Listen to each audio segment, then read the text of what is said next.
Hi കൂട്ടുകാരെ, നമസ്കാരം. കുറേ നാളുകളായിട്ട് വിചാരിക്കുന്നൊരു കാര്യമാണ്. അപ്പോൾ കഴിഞ്ഞ ദിവസം പ്രശസ്ത നടിയായ കുളപ്പള്ളി ലീല ചേച്ചിയുടെ അടുത്ത് പോയി ഒരനുഗ്രഹമൊക്കെ വാങ്ങി ചെറിയ ഒരു കൊച്ചു ഇൻ്റർവ്യൂ ഒക്കെ എടുത്തിട്ട് ഞാൻ വന്നു. അപ്പോൾ ഞാനിപ്പോൾ വന്നേക്കുന്നത് എൻ്റെ ഒരു സുഹൃത്തിൻ്റെ വീട്ടിലാണ്. അവൻ്റെ പേരും രാജേഷ് എന്നാണ്. ഇവരൊരു പ്രത്യേകത എന്താണെന്ന് വെച്ച് കഴിഞ്ഞാൽ ഇവർ കുടുംബം അടച്ച് കലാകാരന്മാരാണ്. അവൻ എന്താ പറയുക, ഞാൻ അവനെ കാണുന്നത് തന്നെ ആ ഒരു സമയത്ത് തന്നെ മിമിക്രിയും സ്റ്റേജ് ഷോയും പിന്നെ ആ ആദ്യ കാലഘട്ടങ്ങളിൽ കുറേ സീരിയലുകളിൽ പിന്നെ അങ്ങനെ ശരിക്കും പറഞ്ഞു കഴിഞ്ഞാൽ ഒരു കലാകാരൻ എന്നുള്ള രീതിയിൽ ഞാൻ എൻ്റെ ഏറ്റവും ചെറുപ്പത്തിൽ അറിയുന്ന ഒരാളാണ് രാജേഷ്. ഇനി അധികം നീട്ടിക്കൊണ്ടുപോയൊന്നും കൊളാക്കണില്ല, ഞാനും ഒരു തുടക്കക്കാരനാണ്. അപ്പോൾ രാജേഷിൻ്റെ വീട്ടിലാണ് ഇപ്പോൾ വന്നേക്കുന്നത്. അപ്പോൾ രാജേഷിനെ നമുക്ക് പരിചയപ്പെടാം. ഓക്കെ കൂട്ടുകാരെ, ഇതാണ് എൻ്റെ സുഹൃത്ത് രാജേഷ്. ഇത് വിനായക്, ഇത് വിഘ്നേഷ്. ഓ ഇവർ വൈഫ് രാജി. എല്ലാവരും എന്താ പറയുക, ഭയങ്കര കലാകാരന്മാരാണ്.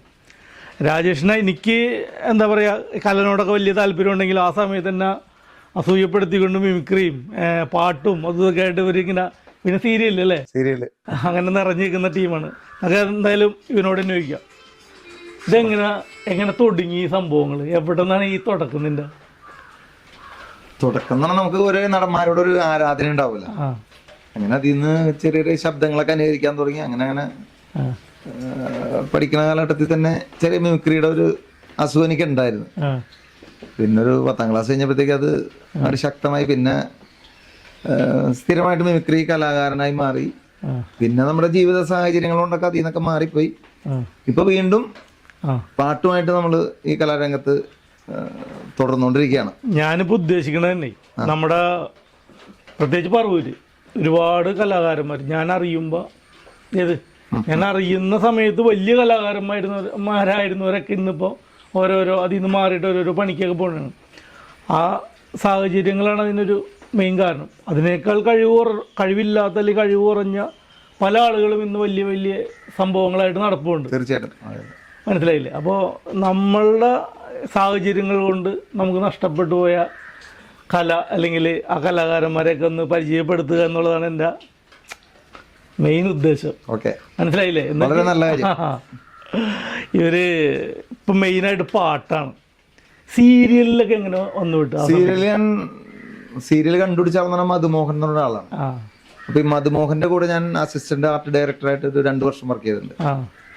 അപ്പൊ അന്ന് ഞാൻ 2 വർഷം അന്ന് ഒരുപാട് കുഞ്ഞു കുഞ്ഞു കലാകാരന്മാരെയൊക്കെ ഞാൻ അതിനകത്ത് ചെറിയ വേഷങ്ങളൊക്കെ ആയിട്ട് കൊണ്ടുപോയിട്ടുണ്ട്. അവരിൽ നിന്ന് പലരും നല്ല അറിയപ്പെടുന്ന നടന്മാരൊക്കെയാണ്. ആരും പേരൊന്നും പറയാൻ ഞാൻ ഉദ്ദേശിക്കുന്നത്. പലരും അതിനകത്ത് നല്ല നടന്മാരാണ്. പിന്നെ ഞാൻ എൻ്റെ സ്വയം പ്രശ്നങ്ങളും ജീവിത സാഹചര്യങ്ങളെ കൊണ്ട് ഞാൻ അതിൽ നിന്ന് ഒന്ന് ഉൾവലിഞ്ഞ് പിന്മാറിയതാണ്. അല്ലെങ്കിൽ ഞാനും ഇന്ന് ഏതെങ്കിലും ഒരു ലെവലിലൊക്കെ എത്തേണ്ട ആളായിരുന്നു.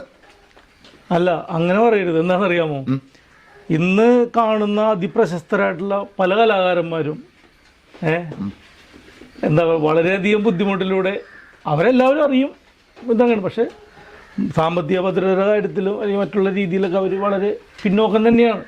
മനസ്സിലായില്ലേ? അപ്പോൾ അല്ല, അവര് ആ അവസ്ഥയിലും അത് കൈവിടാണ്ട് മുന്നോട്ട് പോയതുകൊണ്ടാണ് അങ്ങനെ എത്തിയത്. അതെ, ഞാനത് ഇടയ്ക്ക് വെച്ചാൽ അത് വിട്ട് കളഞ്ഞു. അല്ല, അത് ഞാൻ പറയുന്നത് അത് ഒരു ബുദ്ധിപരമായ നീക്കമല്ലേ എന്നാണ് ഞാൻ ചോദിക്കുന്നത്.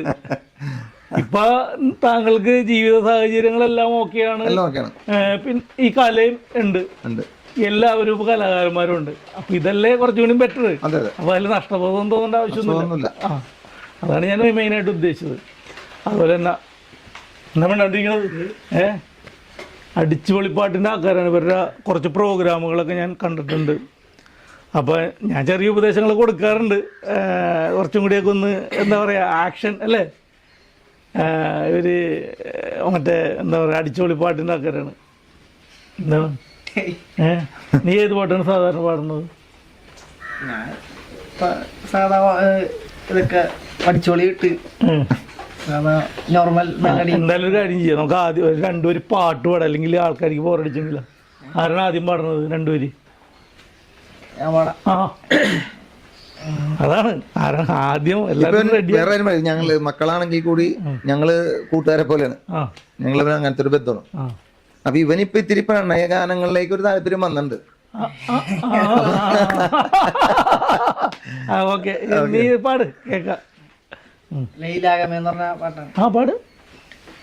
പാടുന്നു പ്രിയരാഗങ്ങൾ ചിരിമായാതെ നഗരം, തേടുന്നു പുതുതീരങ്ങൾ കൊതി തീരാതെ ഹൃദയം, കണ്ണെത്താ ദൂരത്തെ കൺചിമ്മും ദീപങ്ങൾ, നാം കണ്ട സ്വപ്നങ്ങൾ പോ ലൈലാഗമേ പൂച്ചൂടുമോ വിടവാങ്ങുമീ രാത്രി തൻ വാതിലിൽ, ആകാശമേ നീർ പെയ്യുമോ പ്രണയാർദ്രമീ ശാഖിൽ ഇന്നിതാ. അപ്പൊ പ്രണയം വന്ന് അല്ലേ? അതേ പറഞ്ഞേ. ആ എടാ അടിപൊളിയായിട്ട് പാടിയിട്ടാ. ചെറിയൊരു അസൂയയും കുശുമൊക്കെ തോന്നി തുടങ്ങി. ആ ഓക്കെ, ഇനി എടാ നിന്റെ പാട്ടൊന്ന് കേട്ടെ. അവനെ ഇത്തിരി ചുമയും പനിയൊക്കെ ആയിട്ട് ഇരിക്കായിരുന്നു, എന്നാലും ശ്രമിച്ചോ? അല്ല, നമ്മൾ സാധാരണ പാട്ടുകൾ കേൾക്കും, ഏത് മ്യൂസിക് ഇല്ലാണ്ട്.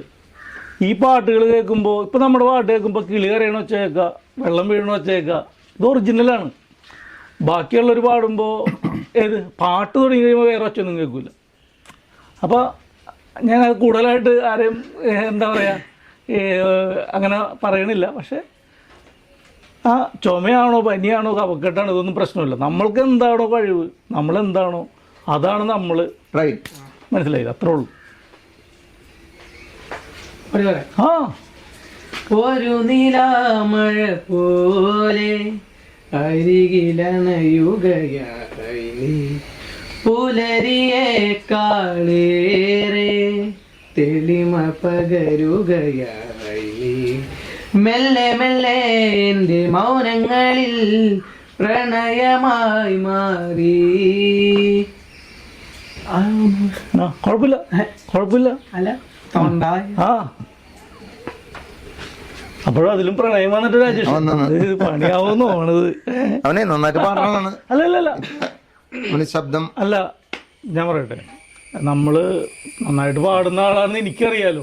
അല്ല, അവനിപ്പോ സ്ട്രെസ് പറഞ്ഞേക്കണം. ആ ഇപ്പോ എന്താ പറയാ, നമ്മളെ സംബന്ധിച്ച് ഇവരെയൊക്കെ ഒന്ന് പ്രത്യേകിച്ച് എന്താ പറയുക, പറവൂര് ഇഷ്ടംപോലെ കലാകാരന്മാരുള്ള സ്ഥലം. ഇപ്പം നിങ്ങളൊക്കെ എല്ലാവർക്കും അറിയാം, ഒരുപാട് വേദികളിൽ പരിപാടി അവതരിപ്പിക്കുന്നതാണ്.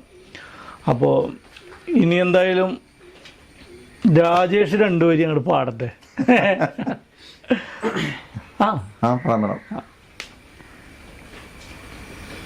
വാതിൽ പഴുതിയിലൂടെ മുന്നിൽ കുങ്കുമം വാരി വിതറും ത്രിസന്ധ്യ പോകെ, അതിലോലമൻ ഇടനാഴിയിൽ നിൻ കളമധുരമാം കാലൊച്ച കേട്ടു, മധുരമാം കാലൊച്ച കേട്ടു.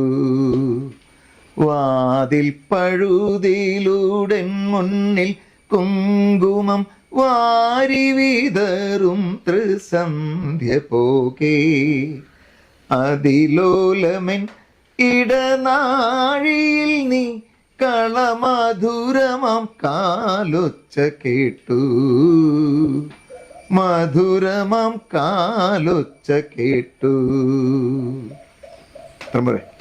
അത് മതി, എന്തിനാണ് അധികം?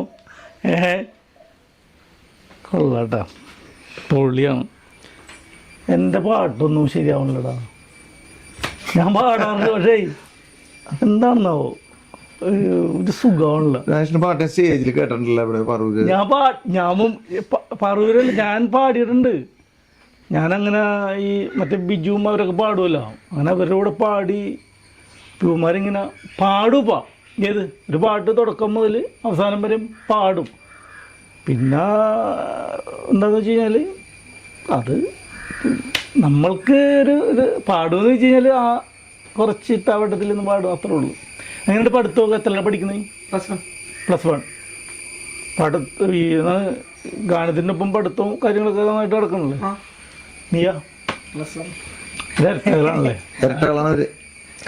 ഇവരട്ടകളാണ്. പക്ഷേ ഇവര് ചെറുപ്പത്തിലെ ഒരേപോലെയായിരുന്നു, വലുതായപ്പോൾ ഇവര് ഭയങ്കര ഡിഫറെൻ്റായി. കുഴപ്പമില്ല, നല്ല കാര്യം. നമുക്കൊരു വ്യത്യസ്തതയും കാര്യങ്ങളൊക്കെ നല്ലതാണ്. പുല്ലംകുളത്ത് എവിടെയാണ് പഠിക്കുന്നത്? SNV-യിൽ. ഓക്കെ. അപ്പോൾ രാജേഷേ, നമ്മൾ എന്താണ് നിങ്ങളുടെ മിമിക്രി ഒന്നും ഇപ്പോൾ എടുക്കാൻ പറയണില്ല. ഒരടിപൊളി ഇൻ്റർവ്യൂ. ഏത് നമ്മളിപ്പോൾ ഒരു ട്രയൽ റണ്ണാണ്, ഞാൻ ആദ്യമേ പറഞ്ഞില്ലേ, നമുക്കൊരു ട്രയൽ റൺ എന്നുള്ള രീതിയിൽ പറവൂരുള്ള കലാകാരന്മാരെ പരിചയപ്പെടുത്തുന്ന രീതിയിൽ ആണ് നമ്മളിത് തുടങ്ങുന്നത്. അപ്പോൾ ഇപ്പോൾ നമ്മൾ നിങ്ങളിൽ നിന്നാണ് ഇതൊരു തുടക്കം. അതുപോലെ തന്നെ കുറച്ച് ആളുകളൊക്കെ ഇൻ്റർവ്യൂ ചെയ്യാനായിട്ട് നീ എൻ്റെ കൂടെ ഒഴിവുപോലെ വന്നം. ഉറപ്പായിട്ടും ഉണ്ടാവും. അതിന് മുമ്പ് ഈ വീട്ടിലൊരു ഞാൻ പറയാം, ഞാനല്ല മെയിൻ ആൾ. കൂളിംഗ് ക്ലാസ് വെച്ചിരിക്കുന്നുണ്ടല്ലോ. എന്താണ് ഇനി ഇതിലൊക്കെ നന്നായിട്ട് പാടുന്ന ഒരാളും കൂടിയുണ്ട്. ഒന്ന് വിളിച്ചൊരു രണ്ടുപേര് വാ, ഇവിടെ ഇരുന്ന് പാടിക്കോട്ടെ, ഞാൻ ഇവിടെ ഇരിക്കും. നമ്മുടെ സുഹൃത്ത് തോന്നുന്നുണ്ട്. കാപ്പി ഇവിടെ വെച്ചേക്ക്, ഇനി വാ, ഇത് കഴിഞ്ഞിട്ട് കുടിക്കാം. ഇവിടെ തന്നെ ഇരുന്നു. അപ്പേ പറവൂര് കുറേ കലാകാരന്മാരുണ്ട്. ഇപ്പോൾ രാജേഷൊക്കെ തുടക്കം മുതൽ ഏത് നമ്മളൊക്കെ കൊതിച്ചുകൊണ്ടിരിക്കുമ്പോൾ ആ കൊതിക്കണത് എന്താണോ അതൊക്കെ ആയിട്ടുള്ള ആൾക്കാരാണ് ഇവർ.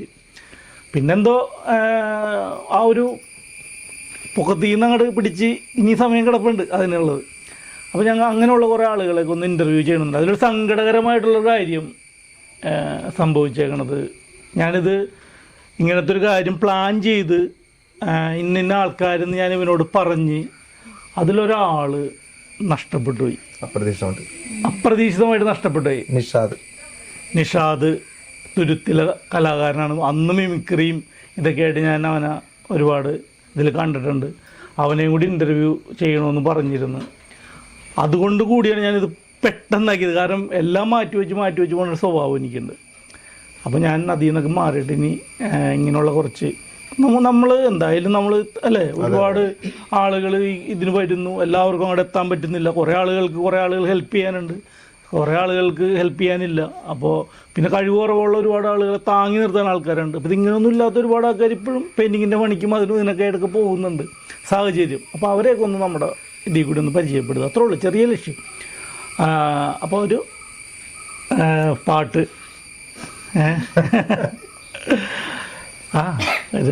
നിനക്ക് ഏറ്റവും കോൺഫിഡൻ്റ് ആയിട്ടുള്ള ഒരു പാട്ടാണ് പഠിക്കും.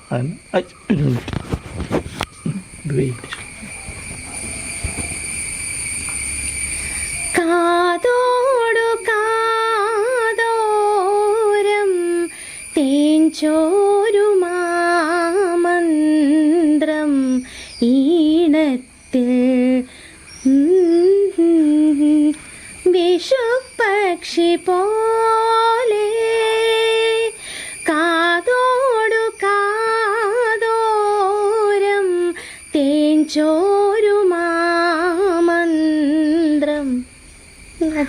മതി, അത്ര മതി. അല്ല, നമ്മളൊരു കുറച്ചും കൂടി സെറ്റപ്പായിട്ടൊരു ഇൻ്റർവ്യൂ. ഇത് തുടക്കമാണ്. ഞങ്ങളിത് പ്ലാൻ ചെയ്തിരുന്ന കുറച്ച് നാളുകളായി. അപ്പോൾ ഇവനും എൻ്റെ കൂടെ വരാം, ഇൻ്റർവ്യൂ ഒക്കെ ചെയ്യാൻ വരാം എന്നൊക്കെ പറഞ്ഞിങ്ങനെ ഇരിക്കുകയാണ്. അറിയാമല്ലോ, പണിയും തിരക്കും എൻ്റെ അതൊക്കെ അറിയാമല്ലോ. എനിക്കാണെങ്കിൽ പിന്നെ പ്രത്യേകിച്ച് പണിയൊന്നുമില്ല. അപ്പോൾ ഇത് ജസ്റ്റ് നമ്മളൊന്ന് സ്റ്റാർട്ട് ചെയ്ത് ഇവിടെ നിന്നാണ് തുടക്കം. കുളപ്പള്ളിയിലെ ചേച്ചി നമ്മുടെ ഇവിടെ ഒരു മറുപടി ഞാൻ നോക്കിയിട്ടൊരു അല്ലേ, ഒരുപാട് സിനിമകളിലൊക്കെ അഭിനയിച്ചൊരു അതുല്യ കലാകാരിയാണ്. പുള്ളിക്കാര്യത്തിൻ്റെ അടുത്ത് ഞാൻ ചെന്നു. എന്താ, എന്നെ ഭയങ്കര ഇഷ്ടമായി. അതാണ് ഇവർ മെയിൻ കാര്യം. അപ്പോൾ അങ്ങനൊരു ഇത് നമുക്ക് കിട്ടി. ഇനി നമ്മുടെ ഒരു യാത്രയാണ് മുമ്പോട്ട് വേണം. അപ്പോൾ രാജേഷേ ഈ കടികൾ കുറവാണല്ലോ. കുഴപ്പമില്ല, അടുത്ത പ്രാവശ്യം ഒന്നും കൂടി ഇതൊക്കെ ഒന്ന് വിമലോക്കണം കേട്ടോ. നല്ല അപ്പോൾ മോനെ ഇവിടെ കളിക്കട്ടോ. പാട്ട് അടിപൊളിയായിരുന്നു, സൂപ്പറായിരുന്നു രാജേഷ്. താങ്ക്സ്. അയ്യൂബേ ഒന്നുകൂടെ വരുമ്പോ നിന്നെ കണ്ട കാര്യം വന്നിട്ടോ വേണ്ട. അപ്പോൾ ഓക്കെ, അല്ല അവന് ഹാപ്പിയാണ് നമുക്ക്. അപ്പോൾ ഓക്കെ, താങ്ക് യു. വീണ്ടും വരും. അതുവരെ വണക്കം.